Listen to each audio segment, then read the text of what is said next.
Hello everyone, my name is Satima and welcome back to the Race Edit. And if you're new here, welcome to the Race Edit and welcome to my Imola Grand Prix 2025, my Imola 2025 Grand Prix race recap. This was such an interesting race to me. This was such a I feel like a lot of emotions. I'm like, but I'm also like, ooh, I don't know what happened. For those of you who don't know, I typically do this with my handy dandy notebook where I write down some highlights of the race that really stuck out to me. I always start off with qualifying and then I get right into my race recap. This is gonna be an interesting one. I think I'm just gonna yap about things that I found interesting this race. I might not. I don't think I'm gonna go in order of like teams this race because there was so much. There was so much. So we need to talk about qualifying because I can't make this video without talking about the abysmal qualifying from certain teams, from a certain team actually. Don't even get me started. Don't even get me started. Do not even get me started. But we had Yuki Tsunoda who actually qualified 20th. He DNF'd, so he didn't even qualify after that extremely scary crash that he had when his car flipped over. And honestly, you guys, we thank God for the halo. We thank God for the halo because my gosh, that I audibly gasped when I saw that. I couldn't even believe I was that flip. And like the thing is, it's like we saw that he had crashed, and then we were like, "Oh my gosh, he had crashed." And then when they did the replay, I was like, "Oh, this is a bad crash." So just thank gosh he's okay. Driver made it cool. He was able to race. Car was able to bring in some points at the end. But you can never make me hate the Halo. I do not care about the look of the car, any of that. Halo is safety, and safety is the only thing that matters. I'm sorry. Driver safety, out of everything, take everything else away, it's safety that matters. So happy that Yuki Tsunoda is okay. Then we had Oliver Behrman, who qualified 19th. Esteban Ocon, 18th. Haas is so interesting to me. They have really big highs and really big lows. Then we had Hulkenberg, 17th. Sauber has just, thank gosh they got those points earlier on in the season, because remember last year when they didn't get points until what? Was it like the last race of the season? I can't even remember. Or the second last race, the show. Colapinto 15th, Bortoletto 13th, Antonelli 12th. No, sorry. Bortoletto 14th, Antonelli 13th. It was Hamilton 12th. Charles Leclerc 11th. When I tell you, I've never sat in silence for so long. I felt like a disappointed teacher. You know, back in the day when after you had a test in like grade school and then everyone failed and your teacher walked in very quiet and disappointed in your class. That's how I felt when Ferrari qualified. When Ferrari was knocked out in Q2. That is how I felt. I could not believe my eyes. I shut down my laptop. I said, absolutely not. I'm not sitting here and I'm not watching this. Ferrari thinks this is a joke. They think this is a joke. This is my real life. This is my real life. I'm supporting you. I'm supporting your drivers. And you don't have a car that can get ahead to Q1? You are getting beat by every single team on the grid? Oh, absolutely not. The way I was so mad at Ferrari. And then like 20 minutes later, because I didn't finish the rest of qualifying, I can't even lie. I rage quit. I was like, I'm not doing this. I didn't even finish the rest of qualifying. But then 20 minutes later, I was like, wait a minute. Kimi Antonelli also got knocked out in Q2? I said, did the Italians get cursed? What's going on here? You got the Ferraris out, and then your one Italian driver out in Q2. This always happens during like home races where it's just, gosh, I mean, look at Leclerc. He finally won Monaco last year, but this always happens during home races. And I was like, poor Kimi Antonelli is he's feeling the home race pressure curse. But that was absolutely diabolical. I said, the Italians, we gotta figure something out. We gotta figure something out. So yeah. Then we had Gasly qualify 10th, Hadjar 9th, Stroll 8th, Albon 7th, Sainz 6th, Alonso 5th, which was great quality from Aston Martin. Not a great race, but great quality from Aston Martin. Then we had Norris 4th, Russell 3rd, Verstappen 2nd, Piastri 1st. What is this? Oscar's 3rd pole position. This wasn't a tough race for Oscar, but he has been consistently consistent this season, bar Australia. Now, when we look at the race, like I said, I'm just going to talk about things that stuck out to me, I think, today. I'm not going to go by order of, like, 20th to 1st, but we obviously had Ocon and Antonelli who brought out the virtual safety car, Ocon, and then the full safety car for Antonelli, which changed the trajectory of a lot of people's races. Bortoletto 18th, Fairman 17th, Colapinto 16th, Stroll 15th, Lawson 14th, Gasly 13th, Hulkenberg, 12th, 11th, Alonso, and then the rest of the grid we had Tsunoda 10th, Hadjar 9th, Isaac Hadjar. He's my rookie of the year. He is something. He is something. I see a bright future for that kid. I see a bright future for Isaac Hadjar. Sainz 8th, Russell 7th, Leclerc 5th, Albon 5th. Shout out Albon. I know if I'm Albon, I'm gonna be. I would be so. I'd be happy with how I finished during the race, but I'd be so angry also because he almost got up. He could have had a podium. He really was so close. Hamilton 4th. Shout out to the Ferrari drivers for being able to do a recovery that was needed. Piastri 3rd, Norris 2nd, Verstappen 1st. Piastri really, he, can I be honest? I have 2 drivers of the day this race, and I think I have to say Oscar Piastri is one of them, and Lewis Hamilton's the second. Oscar Piastri had a tough race after he lost first position on Max Verstappen's amazing lap 1, turn 1 overtake when he went around the outside, which was just, I mean, he's Max Verstappen. Like, listen, you guys already know how I feel, but I'm not gonna dog a great racer just because they're not my guy. Like, I can't, that's just not who I am. But after that, the mediums weren't mediuming the way that he thought the medium should medium, and then he had to fight through traffic just to get back to 3rd position. I honestly think he had such a great race, and had he pit again, if he that tire offset with Lando, that's really, he wasn't the only driver. We'll talk about the tire offset, but lap 1, turn 1, Verstappen just really, he took lead and he stayed lead, and we did not see him for the rest of the race. It was like back in 2023. That was like a 2023 Red Bull race where we just didn't see them. I never want that to happen again. I never want 2023 Red Bull to come back again. I'm so sorry. I cannot. I suffered. I suffered and I suffered and I suffered, and I cannot do that again. But Red Bull, after their struggles, had a really good race this weekend, especially with Yuki Tsunoda being able to bring home points as well, but he got the final 10th position. So I think they can be very happy with how their race turned out for them this weekend. Now, see, where the issue lies is McLaren. Because McLaren, of course, they still had a double podium this race, which is amazing. The thing is both drivers had really bad pit stops. And the issue with that is that's going to hurt them if they continue to do this. Now, obviously, Oscar had a bad pit stop, and then Lando had a really good one. And then during Lando's second pit, he had a bad pit stop. Oscar had a good one. That hurt both of their races for the win. And if you have races like this where Verstappen is clearly taking the lead, he's winning races, you can't afford to have these bad pit stops, because guess what? The championship battle is still on. Will McLaren win the constructors?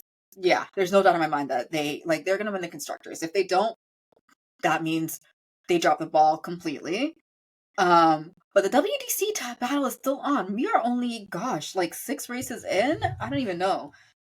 Around 6, 7 races in. We're not that deep. We have a long way to go, and anything can happen. Even many times I've seen it happen. Anything can happen in this sport. So they really need to be on top of everything. You need to be on top of your pit stops. You need to be on top of your strategies. You need to be on top of your car. You just need to be, honestly, perfect every time. And that's a lot to say, but it's true. You need to be perfect every time. Good race for the drivers. I think I would have loved to see another Oscar win. He's already, doing great things. Lando Norris had a really great race as well. At first, this virtual safety car was against him, and he had pit a lap earlier because of Ocon.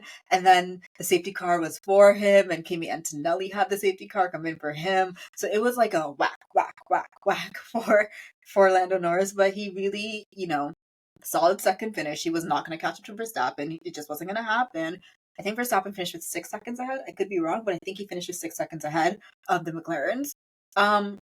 Which is amazing for Red Bull. Not good for McLaren. I think McLaren's the fastest car of the season, the fastest car on the grid this season.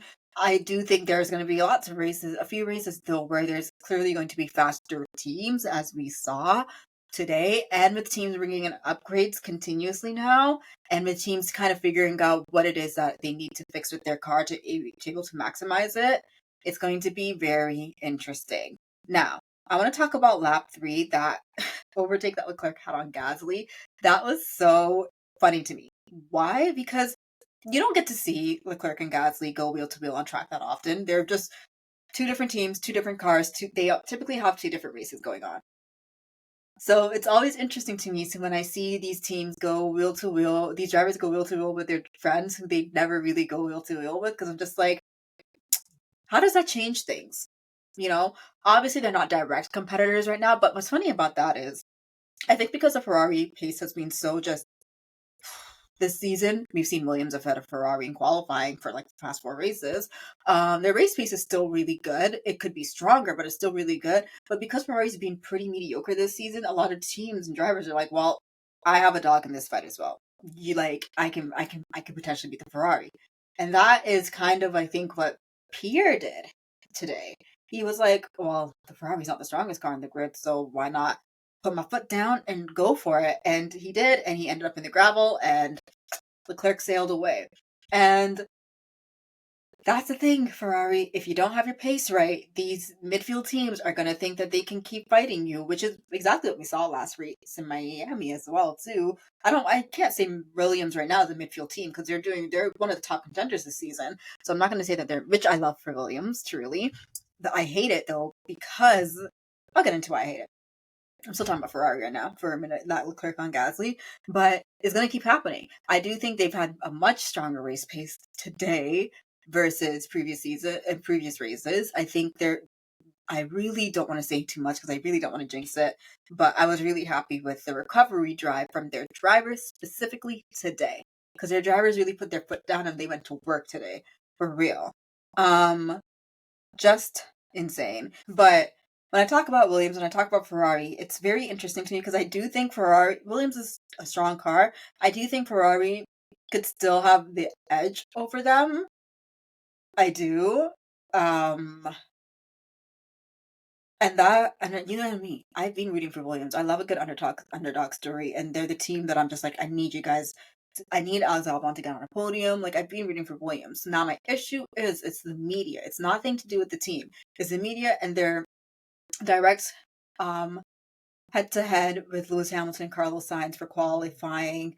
Now I've talked about this many times. My thing is Carlos Sainz. How do I say this with being polite? When Lewis Hamilton signed with Ferrari and took Carlos Sainz's seat, I was like, that sucks for Carlos, obviously. Carlos Sainz had the opportunity to sign his contract and he delayed the contract signing. Let's not forget that. Of course, if Lewis Hamilton comes knocking on your door, 7-time world champion, greatest Formula 1 driver of all time, comes knocking on your door, you're going to sign him. I'm sorry. It doesn't matter. I'm sorry. Come on. Be serious. Be serious. And we've seen why Ferrari has signed him, because we've seen him produce great results. Yes, it's been a tough season, but you cannot say he hasn't actually produced some pretty good results for Ferrari. We still have sprint podium, sprint win, sprint pole. Then we saw today, obviously. He's still getting used to that car. But Carlos Sainz had the opportunity to re-sign with Ferrari earlier on, and he didn't. And these are the consequences of his own actions. Now, are they really consequences? Because Williams is doing great, and they've been on par with Ferrari this season. So is it really a consequence? No. What's insane to me, though, is the media saying, clickbaity? Carlos Sainz outqualified his Ferrari replacement 4 races in a row. So what happens on the Sundays? That's my real question. Because if you look at the points, where points matter, who's leading? Is it Hines or is it Hamilton? Because prior to this race, Sainz only had 7 points, whereas Hamilton had, So I just feel like I really don't like the clickbaity of Formula One media, and it's not just Formula One; it's a lot of sports. I hate clickbaity articles. Not even articles. I hate clickbaity headlines. Obviously, it's what generates clicks, which generates income for these outlets. But it's just like, It's so annoying. It's so annoying, and it's just not my cup of tea personally. I'm so happy to see Williams actually like back up there again. Is if that means I have to see these clickbaity articles, I oh my gosh, you know? But can we just stop? Because again, it's honestly quite crappy because you keep doing these clickbaity titles and then Sundays happen and Lewis Hamilton is so far ahead of Carlos Sainz. It's just like, well, you look like a fool again. I'm just saying, you do. But shout out to Alexander Albon. Period. Period. Then we had, and I'll talk more about his Williams race today because it was a really great race. He had a great race. But I want to talk about Lando Norris's overtake on George Russell because that was my overtake of the day. My gosh, that was amazing. Are you joking me? It was lap 11. He went around the outside of George Russell, which just, yeah, he really did that. That was, he said, you know what? I'm just going to take the chance and go for it. And he did. And I can't remember. Did I talk about Mercedes already? I generally can't remember. My brain is just, I cannot remember if I spoke about Mercedes. But if I didn't, Mercedes didn't have a great race. They didn't have a great race. They didn't have a great race. Kimi Antonelli DNF'd, didn't finish the race because of his car, and then obviously George was complaining about something going on, feeling something in his car. Mercedes said our data doesn't show that there's anything wrong, but they didn't have a great race today. I still don't know where Mercedes is, and I keep saying that, but because George, and it's weird that I keep saying that because obviously George has had consistent P3s this season, like he's finished on the podium so much this season. But I'm still just like, I feel like there's just something that they need to unlock, and I don't know what that thing is because I thought today would be the race, you know? I did actually. And it almost was. It could have almost made for George because on lap one turn, at the race start, he was right there. He had the better race start. He was if he was ahead. And then obviously Oscar was defending from Max and he lost out on gaining that P1 on gaining that lead. But yeah, I don't know. Mercedes is very interesting to me this season. I'm curious to see how the rest of this triple header goes. But sucks for Kimi Antonelli. Didn't make it out of Q2, and then he didn't finish his race, and this is his home race. I can't. Like, he's just a baby. He actually is, because what do you mean this child is racing? I'm sorry. Do we need adults around? We need some parents over here. He's a teenager, for crying out loud. He brought his classmates. He's still in school. But yeah, if there's just something about your first home race. I mean, we saw it with Oscar in Australia.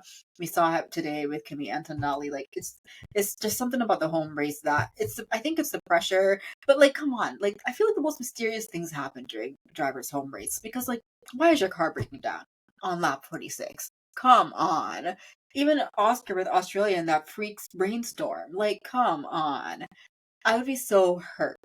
I would be so hurt at the universe if I were these guys racing in my home race and then I want to show for my family, I want to show for my country, I want to show for my people, and I can't even make it past 10th position? You're kidding, right? You're kidding. But Kimmy brought out that late safety car, full safety car. Um, was Leclerc mad after was Leclerc mad after Ocon's virtual safety car? Or was it Kimmy's? He was like, unbelievable. And I was like, real. Honestly, you're so real for that. Because he also had another great race and then he just got by the safety cars. He really did. He really did. Because he was the lead Ferrari for majority of the race. He was. Because Lewis Hamilton was stuck behind Kimi Antonelli for 33 laps. I said, please, Kimmy, move. Thank you very much. But I really want to talk about, I think I really, really want to talk about Albon, Ferrari, which I did speak on briefly. And I think those are the two teams that I really want to talk about because, funny enough, Williams and Ferrari, I feel like we're going to be at this for a while. And I'm really hoping that Ferrari's big upgrades that come in Spain are finally going to do what they need to do. I don't want to hear from the team complaining about this or that. Not even the drivers, the team, because the drivers are putting in the work. The drivers are putting in the work. The car is just not good. And it makes me mad because you have these two great drivers and this is a joke. Especially after qualifying yesterday. This is a joke. We can't have that. But if I was Alexander Albon, you know how mad I would be? And then Charles had to give the position back anyway. Do you know how mad I would be if I was Alexander Albon? He had genuinely, I could probably say, even if he didn't finish on the podium, but I have to say this is one of his best races. It really is. He knows that Williams car like the back of his hand. He really does. He's a defender. We know he can defend. Imola's a hard track. It's very narrow. And so it's really easy to get stuck on the gravel. It's really easy to get the grass as well, get the curbs. Like it's just really easy to make mistakes in Imola. And Alex held on. He was third in the race for a very long time. Then he was fourth in the race. Obviously, once Oscar had the new fresher tires, I'm sorry, that McLaren versus that Williams, it was going to be McLaren always. Oscar freaking snatched third position from Alex Albon just like that. And I was like, Oscar, I love you. Boo. But Oscar snatched it. And then I was like, okay, fourth position could be his best finish of the race, could be his best finish, not of the race, of the season. Almost got it. And then the safety car had happened. And the safety car that had happened was so interesting because we had so many different tire offsets. We had Lando and no, sorry, we had Isaac Hadjar and Sainz. Hadjar had the fresher tires. Sainz did not. Then we had Hamilton and Russell. Hamilton had the fresher tires. Russell did not. Then we had Albon and Leclerc. Albon had the fresher tires. Leclerc didn't. And then we had Norris and Piastri. Norris had their fresher tires, and Piastri didn't. So at the restart, after Kimi Antonelli brought up the safety car, at the restart, Yuki Tsunoda all automatically was the first driver actually to get past. Was it Alonso? I want to say it was Alonso. He was able to make way through Alonso because the Aston Martin didn't do that double pit, that second pit stop. Was it even the third? Gosh, I can't remember. The Aston Martins, unlike all the other drivers, didn't pit, which really ended up hurting their race. As Fernando Alonso said, I'm the most unluckiest driver in the world. Please relax. Huh? Y'all know me and Fernando Alonso got beef. It's okay though. We have unserious beef because I'm just like, you're just so grumpy all the time. All the time, Mr. Grumpy Grumps. But I don't think Hadjar was able to catch Sainz. Was he? Let me find out. Yeah, no, Hadjar wasn't able to get ahead of Sainz, but at the restart, automatically Alexander Albon was on the back of Charles Leclerc, just like that. Hamilton was on the back of George Russell. He got ahead of George Russell. Amazing. Norris was on the back of Piastri. He got ahead of Piastri. Wonderful. Albon and Leclerc, however, though, they had a little, whoop, whoop, whoop, whoop, a little back and forth. And it was interesting. That's what I'm saying. I'd be so frustrated if I was Alexander because he was defending. What was it? Charles went. Where'd he go? Yeah, so it was lap 60 where Alex was trying to get past Leclerc. He went around the outside, but I think it just wasn't the place to do it. And obviously it's what Lando had done to Oscar, but again, different cars, different scenarios. But he tried to get past Leclerc, wasn't able to, went straight into the gravel, and that is where Lewis Hamilton had then. So that is where Leclerc. I think who was ahead at the apex? Who was ahead? Well, that's where the issue happened after, and Charles had to give the position back. But he went straight into the gravel, and then Lewis Hamilton was also able to get right by. And Lewis Hamilton had the fresher tires of both of Leclerc, so he was able to get past his teammate as well, and just went whoosh, straight into the sunset, pretty much, for fourth position. And then from there, Alexander Albon was then behind both the Ferraris, and then Ferrari told Leclerc to give the position back because either give the position back or we face a 5-second penalty. If he had faced a 5-second penalty, he would have been way down the line instead of finishing sixth like how he did. So he gave that position back, but by then it was too late. There was not enough laps left. Alex Albon was not going to catch up to Hamilton. And even if it did, I still think that Ferrari, funny enough, has that slighter. For race pace, at least, they do have the slighter edge on Williams. I can say that with hand on my heart. But really, oh man, if we had just 2 more laps, though, I do have to say Hamilton would have been able to catch up to Piastri, and I actually think he would have been able to get that podium because, again, Hamilton had the fresher tires. He had the fresher tires, whereas Oscar Piastri didn't. So that was the race in a nutshell. It was a really fun race. Sucks that we didn't get a podium, but Hamilton felt good about the car. He said he felt really good about the car, which only brings me more hope for Monaco, which is going to be so interesting because Monaco. I love Monaco. It's one of my favorite countries in the world. Monaco has a very special place in my heart, truly. Absolutely love Monaco. Do I love the Monaco Grand Prix? Would I love to go to the Monaco Grand Prix? Absolutely. Sign me up. Race wise, well, we'll just have to find out next weekend, won't we? We will just have to find out next weekend. But that's pretty much the things that stuck out to me this race for the Formula One 2025 Imola Grand Prix. It's gonna be an interesting WDC battle, you guys. I still have Oscar for the favorite. I do. This triple header might change things though. Honestly, this triple header, it looks like it's already going to be changing things. So, Oscar, keep your head held high, to be honest. But Verstappen, Verstappen is right there. Lando Norris is still right there as well. Honestly, Williams, Ferrari, Mercedes, things can change. We've seen it happen. Things can change with these teams, these cars. I don't think things are going to change drastically because honestly, let's be so for real. Let's focus on 2026. All teams, especially Ferrari. But I think the tides, like I say, the tides. But it was a great race to watch. I had such a wonderful time this weekend watching Imola. It sucks. I don't want to see Imola go. I really don't. I think, like they said, we need to keep these historic tracks. I really do think that. Not everything has to be a street race. A street race is nice, but genuinely, not everything has to be a street race. I love a good old school racetrack. I really do. There's just something just so that it's racing to me when I see a nice old school racetrack. And like, come on. Imola is a gorgeous track. It is. I don't want to lose Imola. I don't want to lose Spa. I don't want to lose them. I really don't. But that's all I have to say for today. If you guys like this video, please feel free to like and subscribe. If you're listening on audio, thank you for listening, and I will see you all in Monaco, baby. Thank you. Bye.